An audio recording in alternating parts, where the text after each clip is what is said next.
Yes, mwaramutse bakunzi ba Ndaho TV nkuko bisanzwe twagendeye abamodo agence yitwa La Bamba Fashion niyo twagendeye ni mu ntumbero yo kwiba mu bisanzwe makuru nkuko twama tuyiba nivyo tugiye gukora nta wuzi ko tugiye kubadodorerako mwe mukawuki bari muri repetition tubazanira makuru meshane ntimwibagire ko muri kumwe na MC and kuri micro Pumbaf David cameraman West 20 twagiye ciao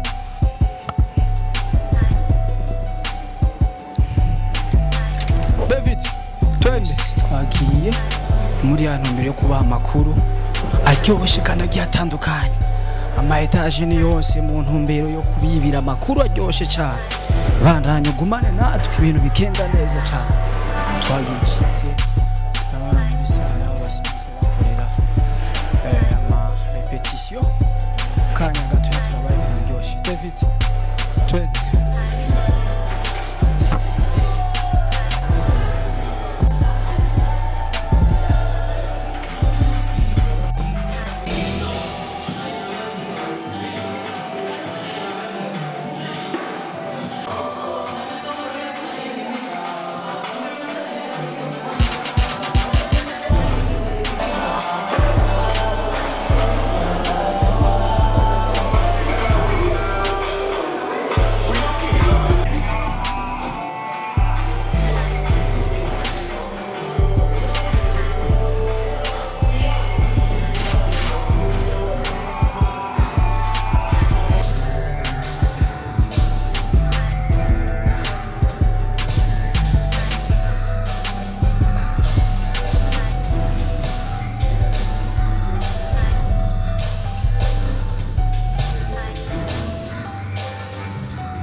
twamaze guhura n'umwe mu bantu basa n'abarongoye La Bamba Fashion ndakuramukije bro aje ndakuramukije boss umeze neza fresh wewe ku mazina burya yose bakwita gute Jenny kwa Bigirimana gi wo bujejwe ki muri La Bamba Fashion burya je muri La Bamba ndi representer wa representer ku neza na neza ubushaka kuvuga ikibwira umuntu wese agitahura representer n'umuntu wagarikiye ibikorwa bya agence nkuko nandi umurovyi asigira swatsinga mbashaka gutanga amakuru ku bakunzi bacu meza ryoshe uri umuhagarikizi wabo hawo bari nundi ayirongoye nk'umu manager cyangwa nk'umu president kuri umwanya La Bamba Fashion yari mu manager cyangwa umu president ari mu createur wabo na representer ari wenjewe muri umwanya mu manager nturamurongo nije ndabiyagarikiye cyo kuri umwanya ntibibagora cyane gukora ibintu by'uburyo iki bivanye nuko atamu manager cyangwa atamuntu serukizi mufise umuntu yo bafashe uburyo cyangwa nibindi kutugora biratugora ko yarazi no kora ikintu atano tufise situreri ibiboro bya defedo mode cyane ibintu byose byo kugaragaza imbere y'abantu bisaba ibintu by'amahera kumva birabitugora nko kugira amashooting kugira iki uca twikora mu mufuko bivanye n'ubushobozi dufise twenyine nakaye mutera ubwa mbere abantu bose bumva bafise umutima wo gufasha bakongera bakakenera wowe n'igiki wo bashikiriza kugira ejo ubwo butuma baburonke babishoboye babafasha aba manager yo bari bose n'abantu bafise ukuntu badufasha barashaka kudufasha kwera ibi nibikorwa byo kugaragara byo guteza imbere igihugu cyacu bituma igihugu cyacu gitera imbere nibikorwa bituma n'abanyamideli bumva bagaragaza impuzu zo mu Burundi n'imuzigiti kumenyekanisha igihugu cyacu rero nimba bishoboka rero manager bashobora kudufata ku mugongo kwera natwe turabanyeshuri natwe twifashije gukora ibikorwa ni nko kwiyumvira guteza imbere igihugu cyacu badufashije n'ivyiza muri La Bamba Fashion mushobora kuba musitigira cy'abantu bangahe kuri uyu mwanya twabifise n'itegeko cy'abantu 50 combien mugabo bivanye ari abiga interna ariyo abamaze kugenda andi ma agence akomeye muri ubu dusigaranye nka 35 gutyo yego 35 mumaze gukora nibivuga ibikorwa bibiri mumaze gukora uvuga ati ibikorwa bibiri tumaze gukora ni bimwe mu bikorwa tumaze gukora bikaduteza indi ntamba ivyo twiteguriye mu bikorwa mumaze gukora niteguriye mwenye uvuga ati ibi bibiri ni bikuru mu bimaze kudushikana ku yindi ntamba twe kuri uyu mwanya ni turategura ikintu cyo vuga yuko twinjije amahera ashoboka ya turategura show turategura event gusa turiko turayitegura ubu kwera muri uwo mwanya tumaze umwaka umwe gusa n'inusu turaronka ya experience ivuga yuko tutegura ikintu gikomeye kandi urabona n'aba manager nibaboneka n'amasponsor igihe tuyabura tugiye ingorane niyo ngorane butuma turategura ikintu ngaho mu twari dushaka gusaba kungene twavugisha n'abandi duhereye nko kubamenyereza n'aba babita gute bajya babita gute babita ba mannequin tuce birashobora kuzana kubavugisha nabo urabidukundira yego nta kibazo ariko reka duhere ku mukoca ndizera neza ko turi kumwe n'abamenyereza babiri umuhungu n'umukobwa ba La Bamba Fashion nivyo ego nivyo nawe uravyemeza ego nivyo La Bamba Fashion akazina we bakwita gute nitwa Bernice Akimana Bernice ego uri keza Bernice kandi uraberewe mu mutwe merci beaucoup vyakugendeye gute kugira ushobore kugera ku rwego rwo kubumenyereza wa La Bamba Fashion bon je kusanzwe nanisanzwe ndi mu yandi agence gutambuka novuga ko namaze kubirengera mugabo jewe nkuko jewe nsanzwe nifotoza ndi mu mannequin photo mugabo naraje bon barabisavye ndaza gufasha abagenzi banje kugira bashobore gushika kunambwe nanje nashoboye gushikako burya hazogera igihe ushobora guhembwa muri La Bamba Fashion nubwo twumvise ukoresha terme yo gufasha bon bishobotse je ntaco twinde dusinya contrat je nta kibazo mugabo bibavuyeko kuri ubu ndiko ndabafasha kuri kurabafasha niba kwikoraho gabwati harageze aho tukureka ipera wewe ugume muri La Bamba Fashion nk'umumenyereza wacu ari contre gasinya uzo ready ego nzo bandi ready kubafasha nimba atari banga wavuze witwa Kanakimana Bernice neza na neza na mafaranga yo kwakira akemera kuba umumenyereza bwite wa La Bamba Fashion bon ayo mabo yose kubera ni gufasha kubera abantu bafata nk'aba sister banje nk'aba brother mugabo yo barahandi no baca menshi kubera ni ikintu kitoroshe ikintu kiruhisha mugabo abanye basanzwe ari abagenzi banje n'abavukanye banje Fisto yobo tubona uri umuhungu hamwe n'umukobwa uyu tukaba tuzi ko yaje mu ntumbero yo gufasha ubwa mbere nubwo abikora n'umutima mwiza nawe waje gute wageze ku rwego rwo kumumenyereza gute muri La Bamba Fashion donc uko novuga n'abagenzi banje ubwa mbere sivyo abajama n'abagenzi kugira nze kubafasha ngaha je nasanze visi agence n'ubundi visi agence ntambuka mu sivyo kama visi agence yonje rero bakaba ari abagenzi banje barandondeye cyane bambwira ati tuguma ducreate agence rero twabuze umumenyereza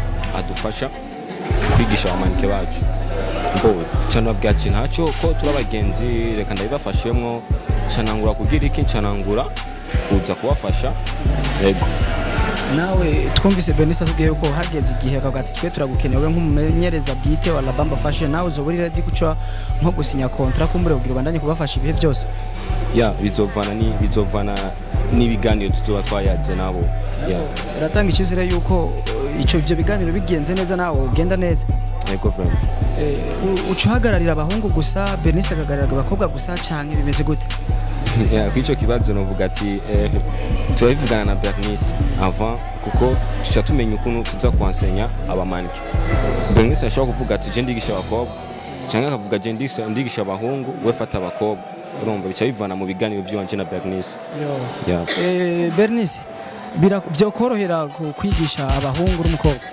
ego mugabo kuri jewe ko nsanzwe kwanda umukobwa biranyobera kwigisha abakobwa cyane abahungu sinovuga ngo ndiko ndabigisha cyane ngo ndabimenye kiretse haje nkundi muvuga asanzwe abimenyereye nkabo nyene mbega Bernice je ndakunze kuraba manike kenshi mbe biremerewe nko kugira repetition wambaye jipe sinzi robe biremerewe oya utegerezwa ko wambaye ikola canke ipantaro ikwegereye na sangle na hotel nka crayon kubera bashoboye kubona taye yawe je nabonye umengo bose barasobetse je sinzi kujya umunwa kandi ikintu ntikinjana ni kubera iki bose basobetse mbere niyo mategeko ni lazima usobeke yego tegerezwa gusobeka kugira babone taye yawe ariko kocha kuterekanye taye kocha wewe kocha guterekanye taye yawe uyu munsi sinashoboye kuza napfuye kuza kubera nyene ni excuse mpama mu nyuma tubona muraje numva sinagushobora kubatabonye niba nawe mu gihe waje neza urerekana taye ego ufite taye teze ndagushimire cyane ego vraiment Visto reka ndagushimire mbandanya kurondera bajya abantu nabuhora wigisha nshobore kumenya byinshi kuri bo. ego nangorane gusa urabe nyene wabaze ibintu je mbaza nk'umurovyi rero ntahusha ntigera swatinga. Ndakuramukije boss. Nanye ndabaramukije. Umeze neza? Ego cyane. Akazina mbe wewe bakwita gute? Nitwa Ntwari Agi. Ntwari Legi? Ntwari Agi. Agi. Yeah. Agi uri muri La Bamba Fashion. Ego ndi muri La Bamba Fashion Agence. Yo gutambuka. Uyumva gute mu gihe uri muri La Bamba Fashion? Ndi muri La Bamba niyumva neza ndisanzura kubera nta menyereye turi nka famille kubera ndamaze negiye n'abantu tumenyeranye ndiyumva neza. Ndagushimire Legi. Murakoze. Salut bro, umeze bon? Ego ni bon. Akazina wewe bakwita gute? Itwa Iradukunda Kevin. Keve uri muri La Bamba Fashion. Uvyakira gute uri muri La Bamba Fashion? Vyakira neza cyane kuko ni talayu wanje nico gituma ndavyakira neza cyane. Ni ikihe kintu wumva ko mu minsi imbere cyangwa mu myaka imbere ushobora gufasha La Bamba Fashion nka wewe ku izina ryawe? No kuko naje ngaha atakintu na kimwe nzi ndacigira ngaha nico niyo naronko cyane mu bijanye na financement ushobora kuzobafasha naje cyane nico gituma nzogaruka kubashimira cyane. Yego. Salut sister, umeze neza? Ego. Kazina bakwita gute? Nitwa Niki Ishimwe. Inde? Ishimwe Niki. Ishimwe ni Ishimwe? Ishimwe Niki. Niki. Twabonye mengo urabikora neza sinzi kumbura n'amaso yibesha ariko je nabonye mengo bikora neza. Nihe hukura inspiration yo kubikora bijya bintu? Icyambere na mbere ndabikora ndabyifuza cyane ndabyiyumvamo kubera ni talent navukanye en fait biri muri jewe cyane umva nyene ndiko ndabikorana n'umutima muri hamwe. Ego. Wowe waratanguranye na La Bamba Fashion cyangwa wowe warakiriwe? Narakiriwe. Umaze igihe kingana gute? Maze 10 mois. Muri iyo 10 mois nikiye kintu ubona kumaze kunguka bibiri vya mbere gatse je binaravyungutse nibihe bintu ubona ko ugiye kunguka kurusha? Nkuko nabibabwiye naje ngaha kwari kwiga parce que ntabyo narinzi muga nari ndabikunda hama naragendeye vori wa buke ndizira ko nejo azoba ari heza kurusha. Hamara kuba heza kurusha ikihe kintu ubona ko nzoteza gukorera La Bamba Fashion kuvyo iyo izoba yarankoreye mu bihe by'inyuma? Ego niyo nagira amahirwe nanje nkashikaho nifuza kugera nzohishimira icyambere na mbere ndabashimiye cyane bivuye ku mutima kubera bamfashije kugera aho nari nshaka nanje kugera. Salut bro. Salut. Umeze bien? Ego ni sawa. Umengo ntucangamutse no munsi agashushu nikabonetse. Kubera biraryoshe. Mbewe bakwita gute? Fazil Fabrice. Fazil Fabrice. Fabrice, uyumva gute mu gihe uri muri La Bamba Fashion kuri no mwana? Vima ndagiye kubera inyigisha nkaryoherwa kubera nshaka gutambuka kubera naje ndabishaka. Nova La Bamba Fashion nkumva yuko naje norijamo kubera babigisha neza. Ego. Hali ni aje? Hali iko sawa tu. Kwa jina unatambuliwa kwa jina gani? Minjo Eli Abumba. Eli Abuba. Ouais. Abuba mimi nimeshawahi kukuona Kongo na nakosea.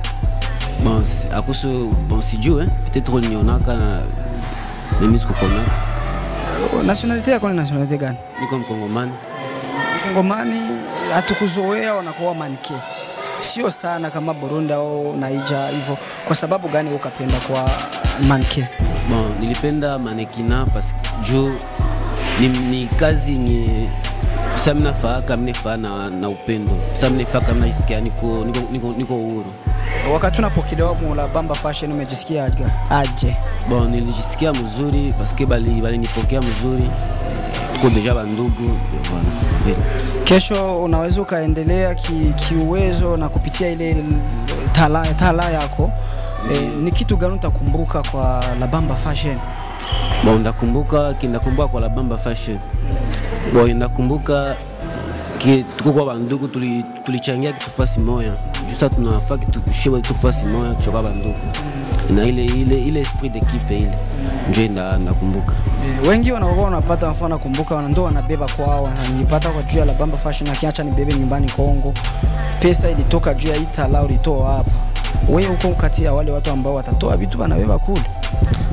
Bon kama ni vya huku bon kama soit tulipatia victoire ya huku make na ifo tuko ya huku.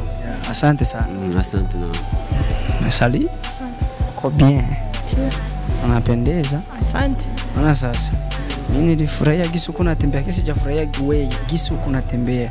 Unakokuwa unatoa inspiration wapi kwa kusema ubiwezi unaofaulu kutembea vizuri vile? Kutembea vile en fait yani ni kitu chenye kinaomba wanzi kwanza ujisikiemo, afu kitu kishakipenda yani unakijisikiamo unafanya vizuri. Ni kitu gani kilikufanyaga wewe? Kitu gani kilifaa mwanzo ubipende wewe kama Aisha?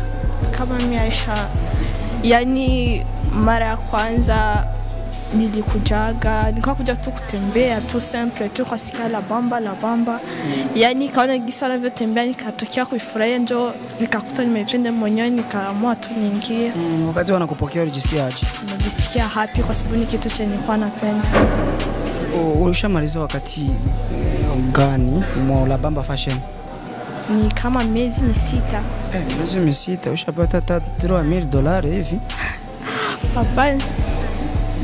Mtu hivi mimi mbona nilikuwa napenda wewe nikubebe pangine utakwenda au? Wenda kwa ngile tunaweza kusikilizana na chef wetu. Wenyewe kama tukusikilizana ila wewe tukasikilizana hautaenda? Siwezi nikaenda bila ruhusa ya wakubwa. Unawaheshimia sana. Nawaheshimu. Basi tuongee polepole masikio nikubebe bila kujua. Hapana, siwezi nikafanya lokosa. Yani kwa sababu ni wenyewe walinifundisha, afu nitoke bila kuambia naweza kuwa ni makosa. Nakushukuru sana. Asante pia. Sali bosi. Sali. Umeze neza? Meze neza. Uratesa?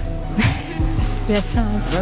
Urani bisanzwe urazi muri repetition gasanga nyene utese wambaye ipantaro ya 20000 c'est pas bien. Oya, ni bisanzwe. Kuberewe cyane bigenda gute kwanza ubegwe muri repetition? Bigenda gutemberwa muri repetition bimenya gute ko waberewe ugaca ugenda nyine wakajije fresh? Oya, urumva muri repetition batubarira ukuntu tuza twambaye, utegeza kuza wambaye ipantaro hamwe n'agapira hejuru.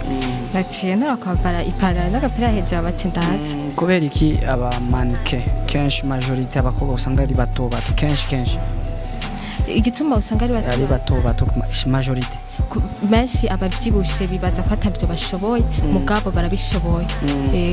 N'ubu wewe ubaye ikibune nucubihe? Oya sino bihewe no bibandanye kwera n'abavyibushe barabijamo. Ho urifuza kuba ikibune? Oya. Umaze igihe kingana gute muri La Bamba Fashion? 9 mois. Inyungu ni ruhombo? Ndamaze kunguka gatoya nka 0,1%. Oya nka 70%. Uramaze kunguka 70%? Turaza kuyagabura. Oya ndagarutse tuyagabura ni menshi. Sorry bro. Sali. Meze neza? Meze neza cyane. Uraberewe bro? Thanks gusa birasanzwe cyane. Natwe ansumira ngo umubebe muri kumwe ngo nuwi wawe nivyo? Niko yakubwiye. Oya ndakubwira wabimbwiye wanyishuye. Oya yakuresha. Wabyumvise wambeshe sivyo? Uhitwa gute burya? Nitwa Mani Chris. La Bamba Fashion uyimaze igihe kingana gute? So ndi mushasha vraiment ko ari casting yabaye Roseti narabaye selection. Niwaciye niri muri babandi numva. None wiyumvise gutya munsi wobaye uciyemo? Nararyohewe cyane ko si bya bose. Ko niteka cyane gutogwa muri intuza chance ikomeye nk'iyi. Yego. Nikiye kintu ugiye gukora kugira abandanye bakubona uri en forme? So ngiye gukora cyane kuko n'ibintu nkunda cyane, ngiye gukora no gukurikiza ama condition nyene badu. Yego. Abahora bavuga yuko benshi ngo baja muri ibi bintu motife bibere bironkera udu6 bironkera utudemu twinshi wo bivuga kwiki? No umva niba ari ngabirano yawo ko ikintu ari ngabirano yawo. So nukuri nujanwa ngo kubera ngo kurikire ngo uronka amahiti no oya ikintu kijamo kubera ugikunda ikintu ari ngabirano yawe abikora neza gusa nta bintu kurikira byinshi. Ni kuvuga ko we ni waronka du6 uzoca tugabanya sivyo? Tubane twinshi. Oya suko. Ndagushimire bro. Thanks bro. Tunafika kwa mama lao. Ni sawa? Sawa. Tuyage mu Giswahili? Mu Gichina? Ikirundi. Ntacyo nzi neza ariko ndagerageza. Ni sawa none? Ni sawa. Cyamba agahuzu keza.